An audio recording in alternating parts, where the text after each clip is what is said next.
基督教、天主教常以教堂為中心劃分區域。16世紀，葡萄牙人來澳後興建聖老靈座堂、聖安多尼堂、主教座堂及望德聖母堂。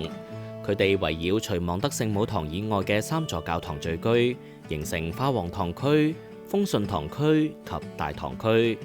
當時嘅堂區僅具有宗教意義。至19世紀，葡萄牙人將堂區概念融入行政管理體制，以鞏固治理及管理稅收。巡查工作亦以堂區為單位。呢度嘅堂區與宗教運作冇從屬或管理關係。20世紀，澳門開始發展，政府重新劃分堂區。1965年啦，澳葡政府頒布咗法規，就將澳門市原有嘅3個行政上嘅堂區咧，就增至5個，就係豐順堂區、大堂區、望德堂區、花王堂區同埋花地瑪堂區。而其中咧，原來嘅望德聖母堂宗教堂區啦，亦都正式成為行政堂區。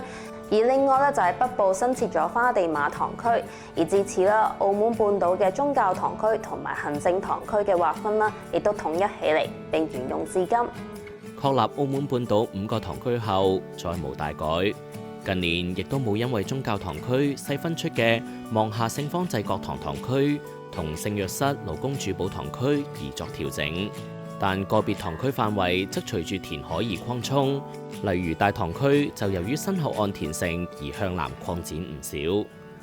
路氹方面，宗教上或有氹仔嘅嘉模堂區及路環嘅聖方濟各堂區，行政上則未曾喺路氹明文劃分堂區，但社會仍習慣按宗教堂區嘅劃分，將路氹區分成2區，中間嘅路氹城區則另外劃分。如今行政上嘅堂區早就唔具備法人地位，新城填海區及澳門大學橫琴校區亦未再納入堂區劃分。